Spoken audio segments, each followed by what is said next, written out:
right, welcome to Primos for Life, the wrestling podcast made for the fans, by the fans. Como siempre, yo soy Eddie, el niño vaque. We got Ariel, the Ecuadorian dream bisueta, and we are your self-proclaimed, undisputed co-host tag team champions of the world. And in tonight's episode, we're breaking down the last 2 weeks of Monday Night Raw and Friday Night SmackDown. What hit, what missed, and everything in between. From standout matches to questionable decisions, it's all on the table as the Primos bring you the bueno and the no bueno. Ya tú sabes. So, como siempre, sit back, grab a snack, and let's get it on! Yo, Primo, what is good, man? What's up? Nothing, man. A whole lot of nothing, which is good. I like it. I like when there's nothing going on. I like when things are just going the way they're supposed to go. See, personally, I mean, it's good to have some, the good every now and then, and it's nice to have the bad. But I just like the even keels. yeah, It's just like, all right. This is just kind of cruise control, which is kind of actually interesting enough. A good segue into wrestling the past couple of weeks that we haven't been on for a while. I feel like everything's kind of even keeling. We're coasting along. We're on our way to Mania. We're kind of just grooving. But it's good to see you after seeing you last weekend at the Fourth Rope show. It's the first time we're doing a coverage show, a Raw coverage and SmackDown coverage show since. But how are you, man? How are you? Yeah, good. I'm good, man. Same thing, no complaints. And I agree with you, man. I think that was the perfect way to set that up. These last 2 weeks of Raw and SmackDown have just been consistent. It's like cruise control as well. It's like it's moving into the direction of WrestleMania. I have more so things, still bueno, no bueno things that stood out to me that I want to talk about and kind of get your thoughts on. But yeah, man, we could jump right in if you want. Let's get it. What else are we gonna do, right? This is what we're here for. This is what we're here for. We're here to talk wrestling. So let's get on some wrestling. Hey, let's get it, man. All right, cool. So with that same accent, we had Raw 2 weeks ago out at San Antonio, Texas. So very fitting. Texas. Hey. Some wrestling now. And I had no buenos. I have a lot of buenos. Things that really popped out to me that I'm like really excited to jump into. So let's get into the first thing. Seth Rollins opening the show, his opening segment, he stating that he created the Vision and he will kill the Vision. And I loved how jacked up like Paul Heyman looked with his like gouging like red eye. And I was like, dude, how good of a method actor are you that he probably like, because I heard like, I'm sure you heard this like a year ago when he looked all messed up after the whole tribal chief thing happened. He had like a 5 o'clock shadow and bloodshot eyes. Like I heard to prep for that, he didn't sleep for like 24 hours because he knew he had to look like that. So this gives me the impression that he kind of like ran into a wall or punched himself in the eye to kind of like give that swollen eye allergy look. You know what I mean? Well, I mean, I can't imagine because to punch yourself in the eye, like your body's naturally going to go, I don't want to do this. Running into a wall, yeesh, man, we're taking chances. So hopefully he found a better way to do it. But I like your call. Right? We'll see. Yeah, man. But no, but this whole setup was so good because, Paul, was, like I said, all jacked up and everything. And he's like, FAFO, FAFO, FAF5. And Brock Lesnar comes out. And for a split second, you're just like, wait a minute. Is he, are we switching gears? Are we going to have a program between Brock and Seth now? Like, what happened to the whole, but no. We hear the ruler, Obafemi's music come out. He's, strutting down the ramp. And here's what I really wanted to talk to you about, right? In hindsight, right, I got upset at the whole Rusev thing because it's like, dude, like you said it, Rusev has never been thrown around like that before. So it was unnatural for us to see it. But now for us to get to this point, it makes sense why that had to happen because we needed an example of Obafemi being able to do that to a big man. Because now in this segment, when he did it to Brock Lesnar, everybody, it's like everybody's brain exploded because it was like, oh man, like Oba's not he's no joke. He's here. He's here to rule. And amazing pop, an amazing moment. Kudos to Brock Lesnar for finally being at that level of his seniority, as a veteran in the wrestling business where, it was said that, when he was on the canvas, he told Obafemi, like, put your foot on my chest, like, do it, like, embrace the moment. Kudos to him for that. But I mean, that moment, that whole thing goes to Obafemi, like incredible. What'd you think about that? Yeah, no, because you heard the whispers, you read the internet post that it was going to be Obafemi that was going to answer the challenge.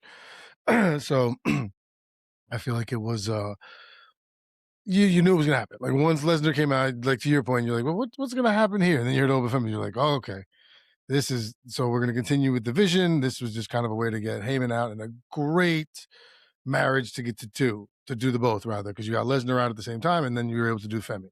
Two great stories, bang, sandwich. Thank you, Paul Heyman.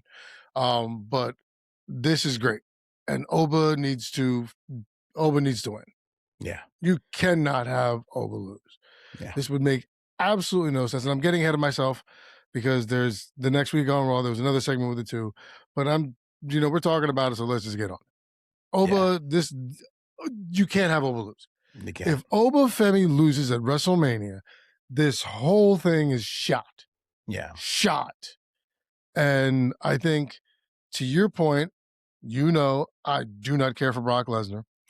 But if he's like at this point now, like, yeah, I'll take the L at Mania to put this kid over. Like, because it needs to happen. Because Obafemi's the future. Wherever he is. He's gonna be the guy. Yeah. So I loved it. I think they did a great job of having Obafemi come out and show, yeah, Lesnar, you're usually the big guy in the ring. You've never had to stand with someone as quick and strong. Because Strowman, I think, went up against him, and Strowman's a strong guy, obviously. Yeah. But no, I think this was a much better. This is going to be a much better story and match. But yeah, kudos Obafemi. Looking forward to it. Yeah, man, exactly. It definitely made a big fight feel for WrestleMania. It's definitely one of those matches that we're all looking forward to. So I definitely agree with that for sure. Oh. Yeah. But jumping into the next thing that I like, the Bueno in the Bueno segment, the Liv Morgan promo on Finn Balor. I found it really interesting because I was like, Liv of all people, like, why are you cutting promos on him? Why are you saying like, oh, this has been in the making. This has been in the plan since the beginning of me joining Judgment Day. We were playing you the whole time, and it was part of my plan the whole time. So, good riddance, and you were holding JD back and all these things. I found it very curious, and it definitely intrigued me enough to be like, okay, what is the play here? Why wasn't it JD that said something? Why wasn't it, Dom that said something? Why was it Liv, the one who said, who cut the promo on him? So definitely, intrigued interest, and it stood out to me. So, what are your thoughts on that? I think Liv Morgan was, I understand why. She was the obvious choice. She's the best one on promo wise. Oh, okay. JD's not good on the promo. We've only seen it a couple of times. I don't know why, but it just doesn't seem. Dom, he had the IC championship, coming up. So don't want to show that he's taking his attention away from that.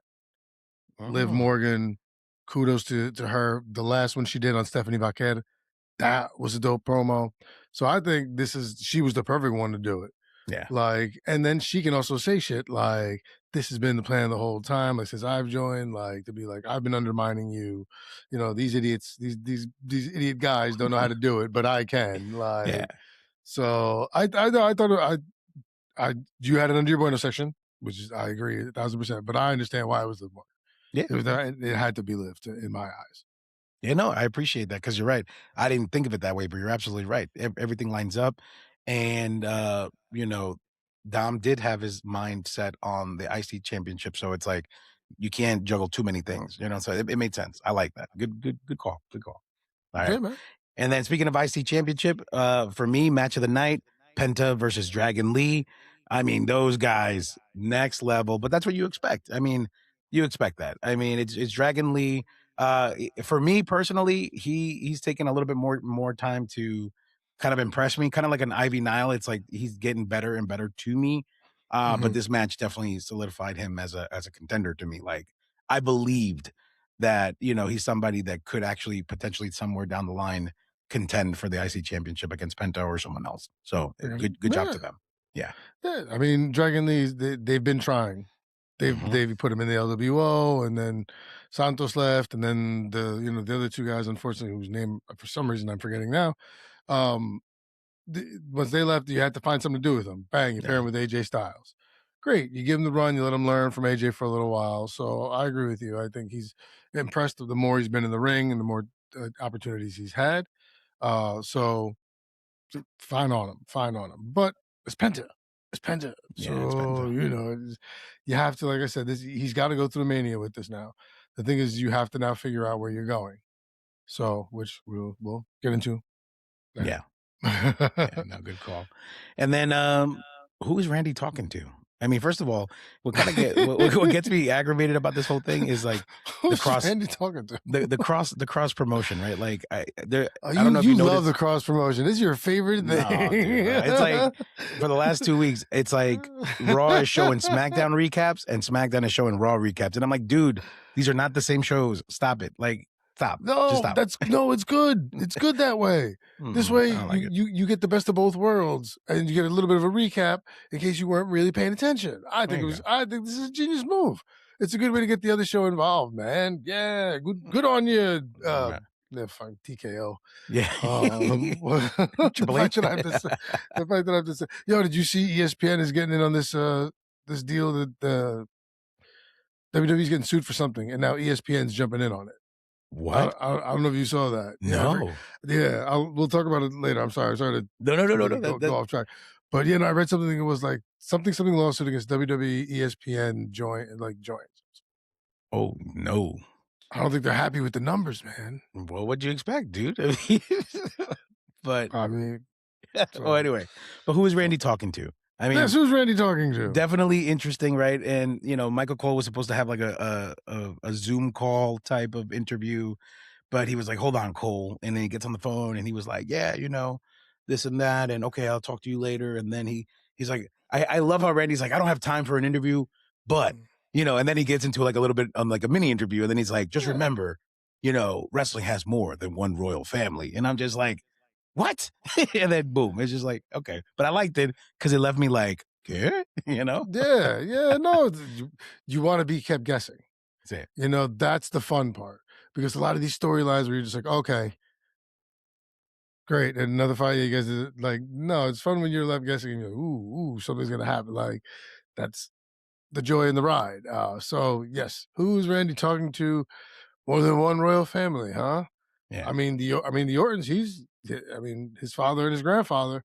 Let's not take that away from him, And then you have all the Samoans. Maybe it was a Dwayne. Was he talking to Dwayne? Who knows? Maybe Goldust comes back, right? And then he just turns on Cody. No, yeah, right. That would never happen. Straight up. I've read so many things that he's like, I'm never going back. I'm never going back. I'm not going back. Goldust.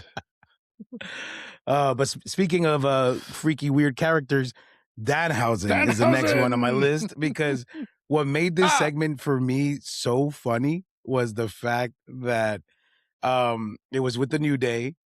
And then instead of saying, "You've been cursed," he does it to Grayson Waller because Kofi throws him in front of him. But then he's like, "You've been cursed. You've been cursed," like in the New Day chant. Bro, fantastic. He's money, dude. He's money. Love it. Love it. Thoughts? No, I told you my beef with Danhausen was the way he was introduced with the dancers, and he didn't get a chance to say anything. So people are like, huh? Like, and then the next segment, the next night on Raw, was the way it should have been. So yes, this is great. I love comedic relief more than fucking anything in the world, man. I love a good comedy. I love a good sitcom. I am down to chuckle. Yeah. So Danhausen, my man, this is great. This is fantastic. I love it. I'm here for it, man. Yeah. You've been cursed. You've been cursed. And then the disappearing act is just on point. And then it's funny because in one of the other episodes later on in the week, I forget which one it was. I think it might have been SmackDown because it was with Candice LeRae. and what's it called? He like disappears, takes a 20 from her and disappears. And he's like, where did he go? And then you see him running like, it was like so 20, funny, dude. 20 in his hand. Yeah, man. But he's so good, man. But okay. And the last bueno point of this Monday Night Raw, so we could keep it moving, the mind games between Punk and Roman. I like it. I like the back and forth. It's really starting to feel very like telenovela-esque, because one week it's like Punk, breaks, and the next week it's Roman that breaks, and it's so good. It's like I feel like this is getting more personal and more personal each segment leading into Mania. I hope it continues this way, and I hope like they bring CM Punk's dog at some point in there. You know what I mean? Like you got to keep hitting hard. Larry, you know what I mean? Larry, yeah. You got to bring Larry into it. How much longer does Larry have? No, Larry died already, dude. It's just Larry's been dead. Yeah. Because I'm sitting there, I'm like, I feel like this dog's been alive forever. No, he passed like a few years back, but still a soft spot for him. So Oh, Lawrence. No, this is gonna be fun. And the thing is, I wasn't expecting to want to like this, but all of a sudden I'm here and I'm like, I'm kind of with Roman. Mm-hmm. Like I'm kind of with Roman. It's like it's like, you know what? He's not wrong though. and then what happened this week on Raw, which we'll get into. But yes, bueno. This, like I said, I didn't expect and I didn't want to like this. I do. This is I'm not mad at this at all. And I mean, I could see Roman taking the belt off him, or I could see Punk, maintaining this. This is something that could go truly either way. Yeah. Facts. All right. Let's jump into SmackDown last week in Raleigh, North Carolina. I have 3 no bueno points, and I really want to talk about this. Let's get it. Okay, let's go. 3 no buenos. Now I'm in. Do not like that Truth and Damian got the tag titles so soon on a SmackDown. I wish it was done at Mania, because the way they did it on this SmackDown, there was a genuine pop.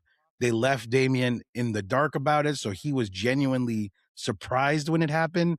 And I'm not saying they didn't deserve it. They just deserved a bigger moment. You know what I mean? And I felt like they did them dirty in that aspect. And for that, I put it in the no bueno. Thoughts? Am I being too critical? What do you think? No. This is the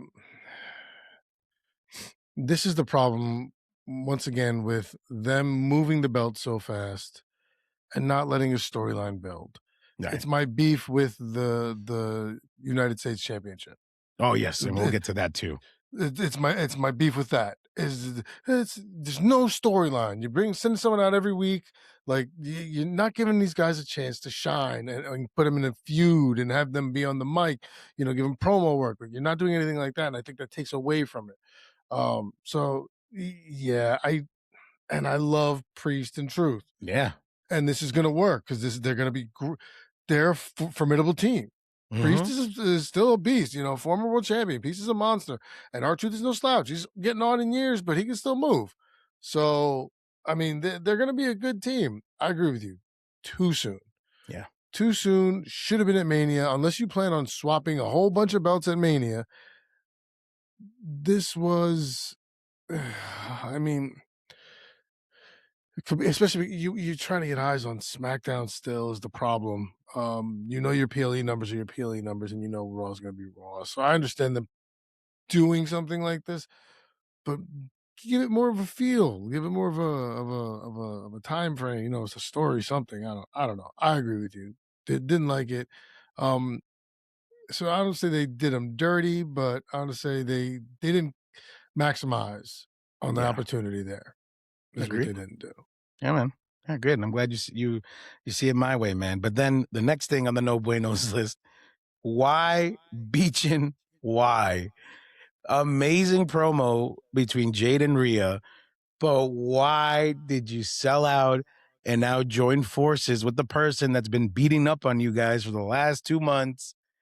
And mind you, in the next SmackDown, they explain briefly why, but at the moment I was infuriated. I was like, no, dude, please tell me that this is a plan to like kind of like when Randy joined the Wyatt family for a little bit, just so you could turn on them later on. Like, I hope it's something like that. You know what I mean? Because this doesn't make sense to me. Thoughts? Oh, so many thoughts. The first is finally we have a chance for beaching again. We have this opportunity. Listen to me, WWE, TKO. Let us not waste this. Shirts should be being printed right now. Beaching. This is great. This is fun. It's a good way to keep them involved. It's similar to when Jade was at AEW and she had her baddies or whatever they were. Cronies. Give her some cronies. Great, because then also this way, she doesn't have to take a lot of the beatings. She doesn't have to do a lot of the work. Great heel move. I don't have to get involved ever until you're already down on the ground because my, cronies to carry it. Yeah. Like, so it's beaching, man. I think it's great because you do have the opportunity to have them turn on her later on and be like, we forget. You kept whooping her ass all the weeks. Yeah, you have the opportunity to do that too. So that's why I'm like, yes, beaching. And I just want a beaching shirt. Yeah, there you go. I just want a beaching shirt. So we definitely went different ways in that one. But okay, cool. I respect it though. I love it. We didn't forget. I love that. We didn't forget. Awesome, bro. Awesome. And then, okay, this one I really want to talk to you about. In the last, for the No Bueno Jelly Roll, man. Jelly Roll, all right, listen, hear me out, man. Jelly Roll. First of all, too involved, too much overacting, and just overdoing it. And you know what? And here's the reason why I'm being so hard on him, right? Because obviously he's a celebrity. Obviously, the locker room for the most part respects him because he does put in the work. Not taking any of that away from him.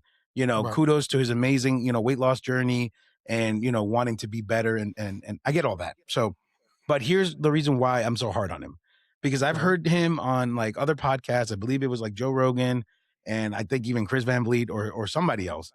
And the one thing that he kept saying in all these discussions was like, when they asked him, like, what made you want to get into wrestling? Like, what is your goal? This and that. He was like, I just want to be as good as Bunny. Because when Bunny came in, everybody believed it. He rocked it. He really committed. But the difference between Bunny and Jelly Roll is like, he's not here trying to appease the fan and overact.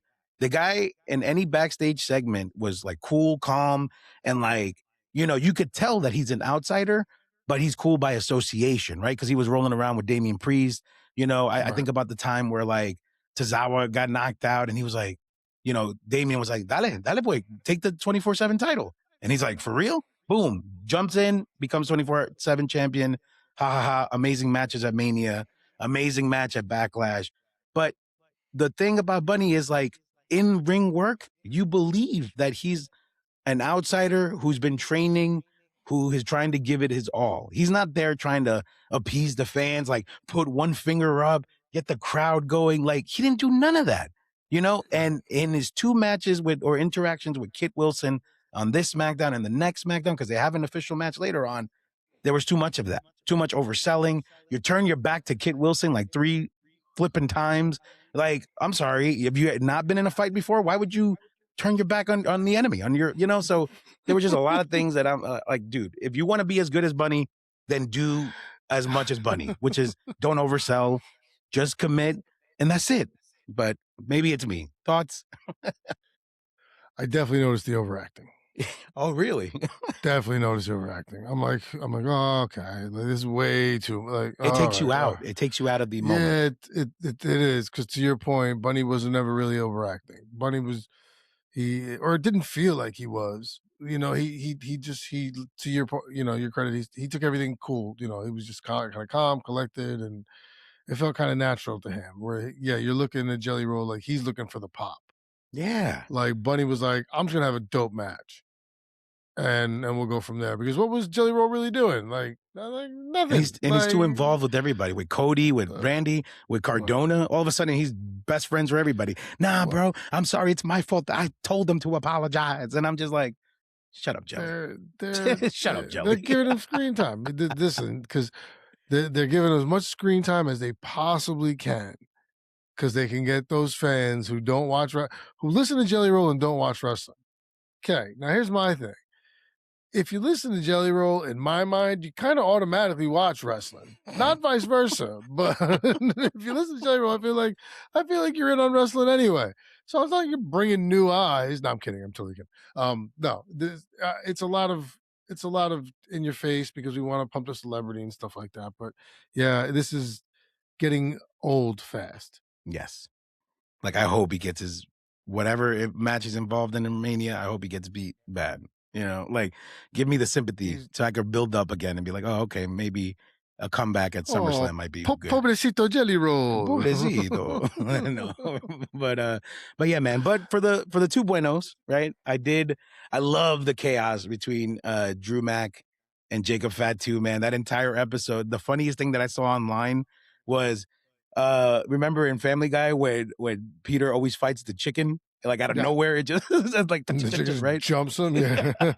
Literally, somebody was like, "This was Drew and Jacob the entire episode," and it was so funny. So I loved it, and definitely the setup for the following SmackDown, which we could touch. They set up their match, right? An unsanctioned match at Mania, which is going to be awesome. These guys are going to really give it their all because they're both incredible talent. So I'm with it. Thoughts? They're gonna destroy each other. Yeah. That WrestleMania match is gonna be fucking just fantastic, man. They're gonna be just so many different weapons and like just the fact that like all this came out, he's like the ref is only there to count to 3 or take a submission. That's it. Other than that, go to town. I was like, oh yeah, this is gonna be great because these two are fantastic, both in the ring and the ability to just look and do hardcore things and make it seem badass. These two are great at it. So there's going to be one hell of a match at Mania. So yes, I was a big fan of this. Once again, Drew just doing great work. Drew being Drew. Drew is solid, man. Drew is solid. So this was fantastic.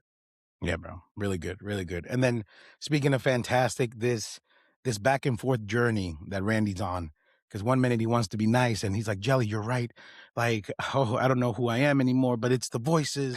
And this was all directed at Drew, but it's not my fault that Cody got in the mix. And then this mayhem with Cardona and then the back and forth. It was the fake apologies. It was all well done to continue building this confusion of like, is Randy good? Is it, in the voices or an internal being that's taken him over, or is he being his true self, right? Is he turning into the person, 09 Randy, so to speak, right? Is he going back to that?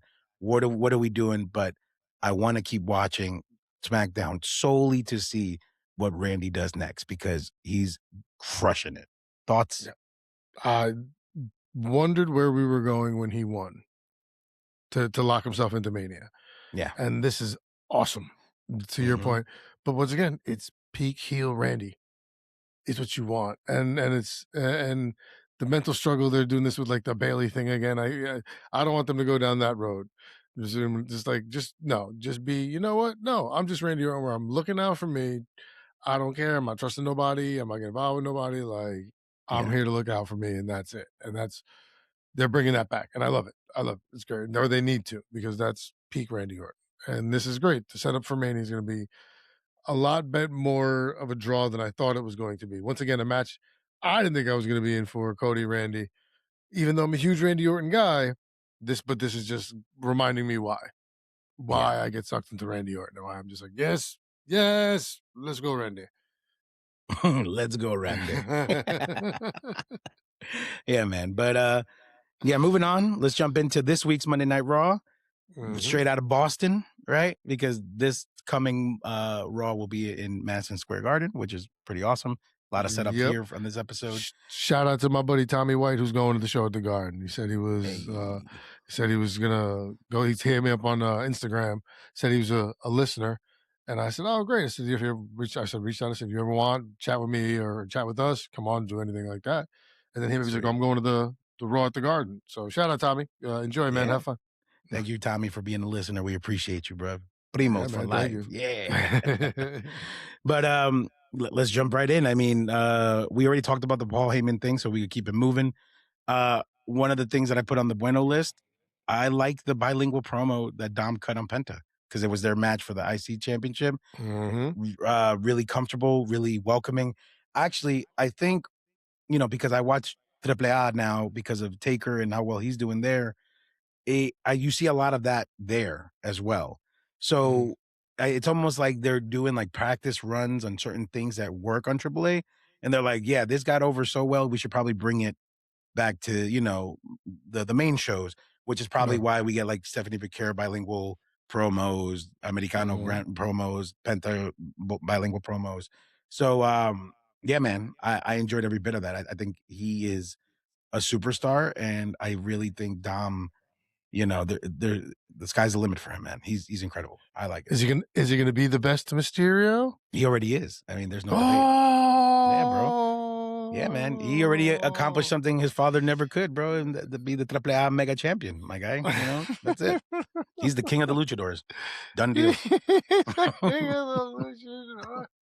You're a hater. I'm not a hater. I'm just laughing. Hey, man. Start it down. Sucio. Yeah, man, he's king of the stash is what he's king of. Listen, he's great. It's fantastic, man. He's very solid. Like I said, he's natural. But I mean, he came up with Rey Mysterio's father. So I'm sure, between him and Uncle Eddie and all that stuff, he's been groomed and prepped for this. So it's great. But it's good to see that he's taken to it so well. Yeah. And he does it so seamlessly because it's all believable and it's all fun. So yeah, man, good for Dom. And like you said, the bilingual promos are fantastic. Me and you have always been giving them shout outs, even when Shinsuke was doing them, a while back when I was like, this is great. I'm glad that they're allowing him to go like that. Asuka, Kyrie, all them, yeah, my girl Io Sky, of course. But it's good. It was solid. Dom is getting better and better. And I'm not going to say he's the best Mysterio, but he's on his way. He's on his way. He's definitely on his way because he can do a lot more. He's much more fluid on the microphone than his father ever was already. So he's well on his way. Let's see. Hopefully if he maintains. Yeah. Hopefully there's no significant injuries or anything like that. God forbid. He's good. He's great. Yeah, man. Agreed. And then the next thing that I put on the list, the Bueno, is loose cannon Jey Uso. I like it. I like the loose cannon. See, last week you were like, "Why Jey Uso?" And now you're like, "Well, hear me out. I like when he's unpredictable when it comes to his actions and the things that he does in the match. Obviously, I believe it was I don't know if it was this or one of the Raws. He takes the brass knuckles, knocks out, the Vision during the match and gets disqualified. But that's good. That level of commitment to this like loose cannon character, I love that. It's the whiny part that it's like, dude, shut up. Let Jimmy do the talking if he's going to be around. You just be unpredictable and be like, let the bloodline be like, all right, dude, calm down. You know what I mean? But other than that, I put it in the Bueno, man. He deserves a Bueno for that. I like the fact that he took the brass and just punched people and didn't care. He's like, who cares about these tag titles? You know what I mean? Like, I loved all that. That's good. That's good. Just stop whining. Okay. That's all. Oh, okay. So it's a fine line for you. It's a very, very fine line of what he can do. This is very, very Lethal Weapon. Very Mel Gibson, Danny Glover here. Very like, one's the crazy guy and the other's the straight guy. And here we go. Yeah. Like, I'm glad Roman was like, get out of my ring. I was so glad when he came out. Yeah. He's like, you had a match, right? Like, yeah. He's like, is it over? He's like, get out of my ring. And I wasn't even mad. I was mad that Jimmy was thrown out. I wasn't mad that Jay was out. Jay's annoying me now. Yeah. I'm getting annoyed. First of all, I was never really a big Jay guy anyway. I wasn't eating or anything. But now I'm like, just step aside. Step aside. Now I'm gonna start putting you up there with La Noche. Like, just okay, all right. Like, fine. I take the belts off him. Take them off him. Please. Yeah, man. But moving on, we get Paul Heyman back in the ring for a second segment because he requested for him for the Vision and the Usos to have a street fight match at MSG for this upcoming Raw. And Adam Pearce was like, "Okay, where are you going?" And he's like, "What do you mean? I'm leaving." And he goes, "No, you got to go back to the ring. You asked for time. Go back out there." So he goes back out there, and he has an awesome moment with Seth Rollins, and then he reminds everybody of a restraining order that I'm hearing for the first time. And then he's getting pulled away by the cops, and he starts talking about like his wife, and there was no budging there for Seth Rollins. But once Paul Heyman talked about his daughter and about how he's going to adopt her, so that way he knows that her father wasn't, some level of trash or whatever. Seth Rollins somehow just escapes the cops for that long, runs down the ramp and takes out Paul Heyman, and then gets fully arrested, Stone Cold style. I liked it. I was happy with it. Thoughts? This was well done by Paul Heyman again, because he was like, "Listen, man, I'm not gonna fight you." He's like, "My people, my family." He's like, "We just sue, and we get restraining orders." And that's when he said, like the one we have on you, and you're like, "Oh, okay, he's got a restraining order now. Yeah. You can't be." And then Michael Cole, of course, reiterates. And then the beauty in the way that Seth got back to Paul Heyman is that Seth walked out. He was like, "All right, I'm you guys follow me out, but I'm gonna walk out." So there was no one really in front of him. He was kind of leading the path out. So the minute he was able to make that right turn and hook back to the ring, it was like, okay, like, well done. Yeah. Well executed. Yeah, fine, fine. It's always the easiest note to pull is the family one. Mm-hmm. Always. And to any wrestler that's a parent, nothing more. And they'll be like, you don't mention the kids, you don't mention the wife, you don't mention the kids, you don't mention the husband, in the lady's case. So it was well played, because it makes Heyman seem like that scumbag. Like, I'm gonna adopt your daughter. Like, all right, you're fucking weird. Like, come on, man. Like, this is fun. You're Like, weird. What the fuck are we doing here? Huh? What? Oh man, that's good. That's good. Nah, man. But you're right. You're right. But moving on. I did enjoy the Vaquera attack on Liv Morgan as she was coming out with Dom for his match. And I even liked that Vaquera, after being pulled off by Dom, she turns around and clocks him too. So it's like, dang, girl, like you just hit him before his big title match. Like, you chill. Yeah, But man. I mean, Hey, man, I don't get enjoyed it. involved. Don't get involved, son. Don't put your hands on me. I'm in the middle of something here. Fuck off me. Yeah, man. Hit him in the face. Like, I'm mad at it. No, it was great. Because, I mean, it's good because we spoke about it 2 weeks ago. You don't know who you're rooting for. 1 week it's Stephanie, 1 week it's Liv Morgan, like this. So this was great because you're keeping the feud going. So what I said before, I'm saying this a lot. Like, I understand where we're going. Like, this is one of those cases where they're like, every chance they get, it looks like they're going to try and just beat the hell out of each other and sneak up on each other, which is fine. Liv Morgan, you expect this from. That's definitely part of the heel persona that she has. Yeah. Stephanie's a fighting champion, ain't no punk. So she gonna come after you too. Well done. Yeah, yeah, man, it was good. And then Liv too. It's like she didn't just back down. She was like, "Oh yeah," and then that slam to the screen, and obviously it's like programmed to come off, like turn off, like, "Oh, the hit was so hard, you damaged the screen." Then 5 seconds later, it's like it's back. You know what I mean? But so Whoop. good, so good. Yeah, man. Liv Morgan, shout outs Jersey. She's a Jersey girl. Yeah, Yeah. yeah, man. But and then the last thing I got for the Bueno on the Raw in Boston was the mind games continuing with the Bloodline. I say Bloodline because they're not calling themselves the Bloodline, but it's the Bloodline. They're back and they're working together, and they're in Punk's face. And I mean, we touched on it already, but again, just kind of adding on to the fact that it's just continuing building blocks to the road to WrestleMania on this storyline. What's going to happen? I mean, I would at this point, it's like I wouldn't even be surprised if the swerve was, you know, Punk getting one of the Usos to turn on the Bloodline, simply because remember, he keeps, saying, "Oh yeah, like Roman, you're the one with the problem. The rest of the Samoans love me. They respect me. They cousins too. You know what I mean? Like, so it's almost like, meant to sound insulting, but I wouldn't be surprised if like Jimmy turned around and like super kicked Roman during the match when they're quote unquote out there to help. You know what I mean? Mm-hmm. Well, I mean, It's for me. It's who turned last time first? Jay, right? Jay, yeah. Jay. Who's acting like a crazy fool right now? Jay. But see, that's the smoke. You know what I mean? That's the fake fire. You know what I mean? It might be Jimmy. I mean, so they just try to look over here while I got the trick going on over here. I get it. But what I didn't care for here was that at some point, Roman Reigns is taking orders from Jey Uso. You know what you got to do. You know what you got to do. Like, relax, Roman. You're the tribal chief, right? So you do it on your time. You get him when you want. So I ain't like that. And then he's like, all of a sudden he hits me, yeah, Superman, whatever. So I wasn't really a fan of that because I'm like, he shouldn't be taking orders from anybody. Like, I understand he's gassing him up, whatever, but I didn't care for that. But once again, to your point, the mind games continue. Did. Say.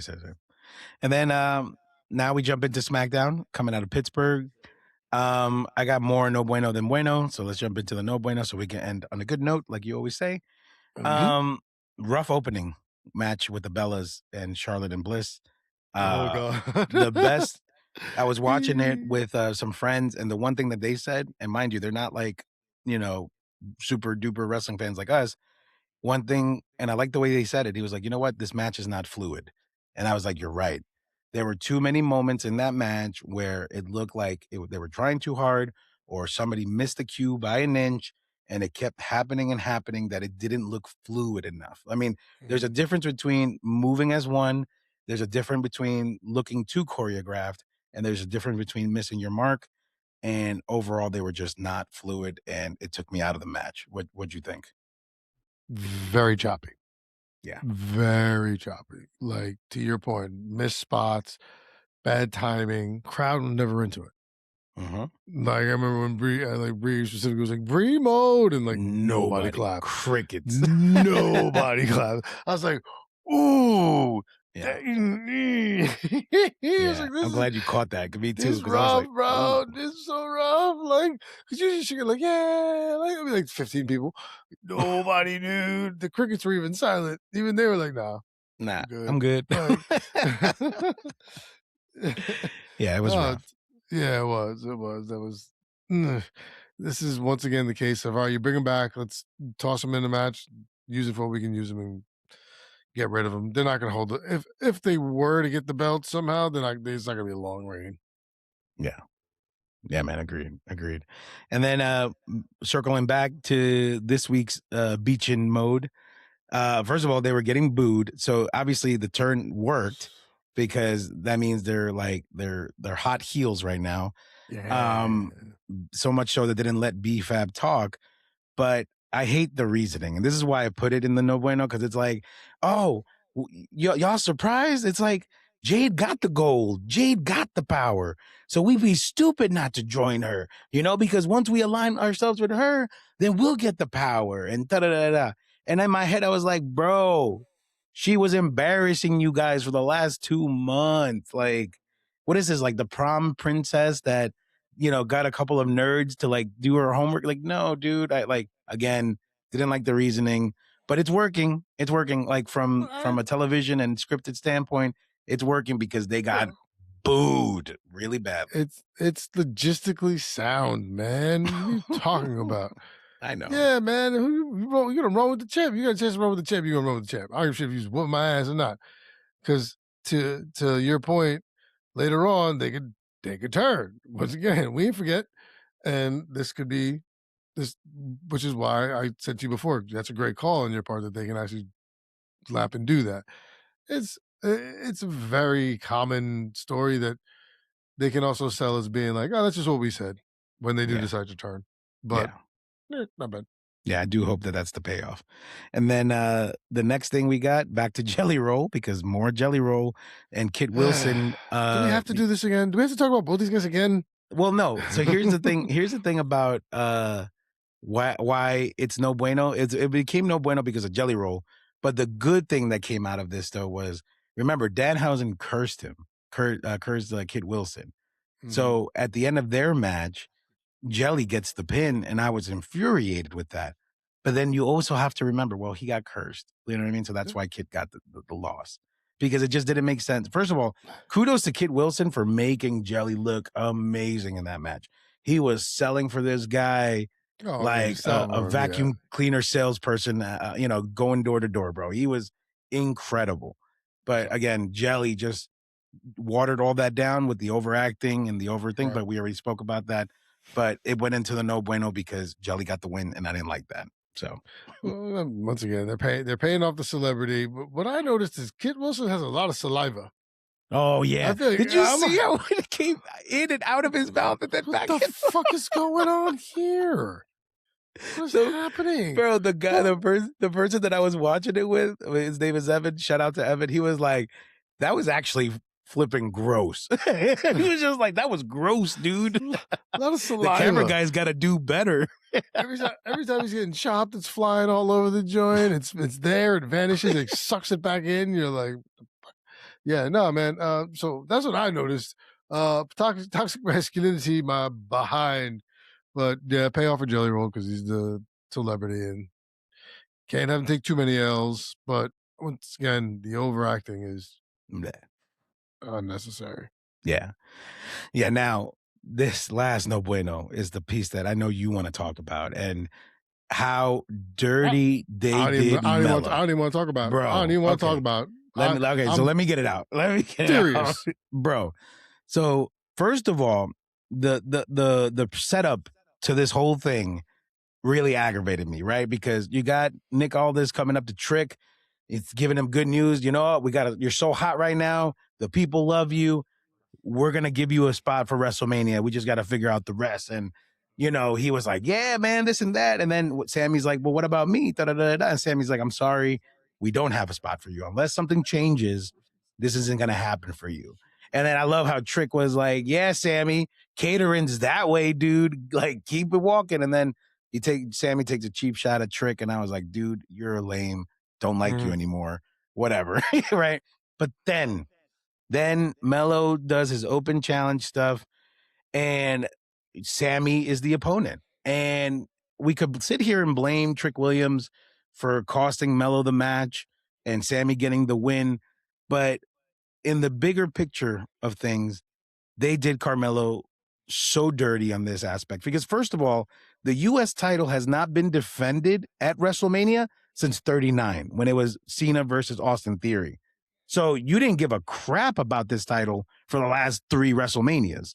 You know what I mean? So all of a sudden, because you want to throw Sami Zayn into the mix, you're going to do Melo dirty and give the belt to him so he could have an incredible match with Trick Williams, because it's going to be good. We saw a preview of it already. So my only justification on this whole thing is you better throw Melo into the mix and make it a triple threat, because to do him dirty this way. Now, granted, out of all the 3 wrestlers that had the U.S. title open challenge, the best one was Sammy. Melo would be second, and then Ilya third. But regardless, it was a cheap way to do it. I feel like you undermined all the efforts and all the work that you did for Melo. And whether it was catching every week or not with the open challenge, the guy was doing his part. The guy was doing his, he was doing work. And you screwed him over just to put Sammy into the picture. No bueno on all accounts. What do you think, bro?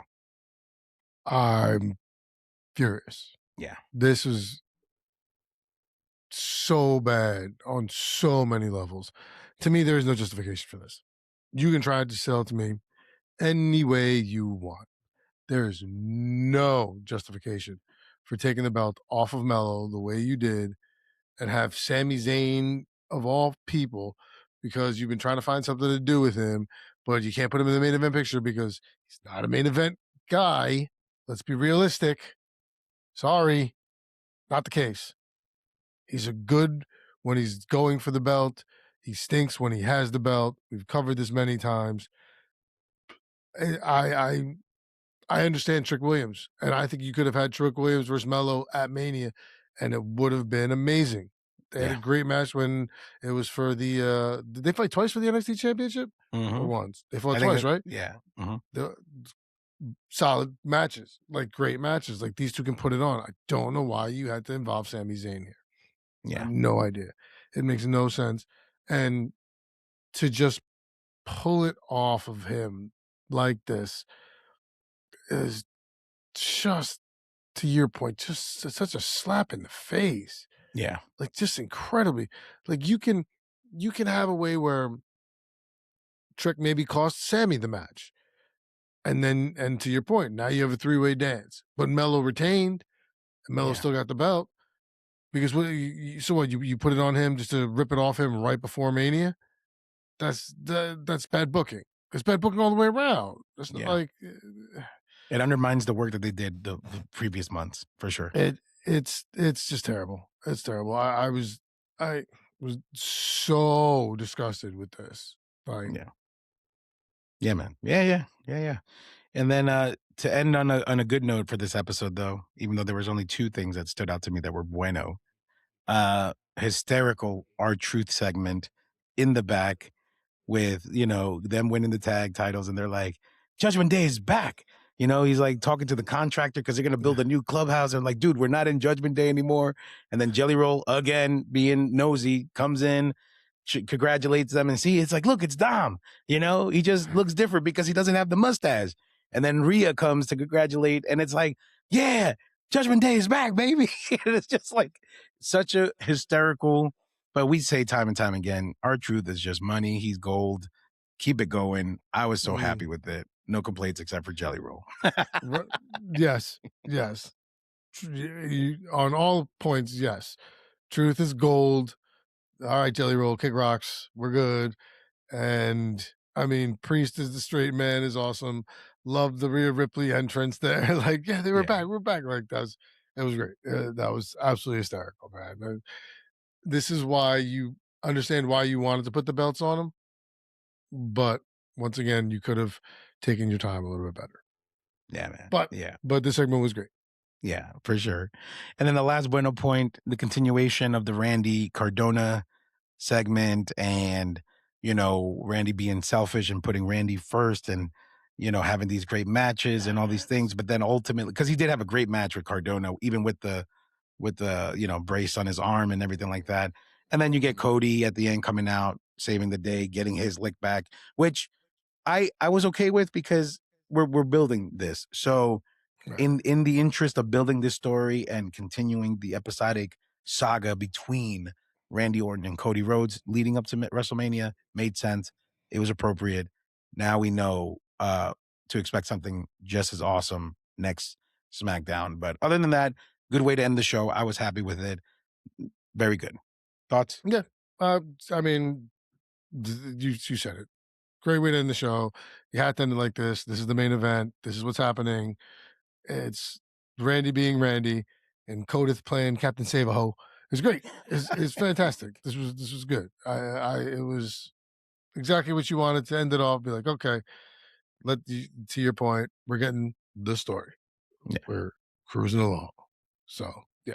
But overall, the whole Melo thing just left an overall bad taste in my mouth that I can't save that SmackDown in any way, shape, or form.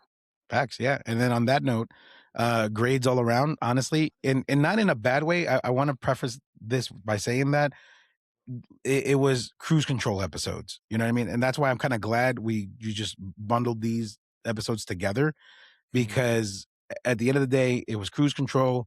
I say six is all around, to be honest with you, just in the interest of moving forward, because I really do hope that the next couple of episodes start to heat up as we get closer, because we're less than 20 days away at this point, or almost about 20 days away to Mania. So 6 all arounds. You? Yeah.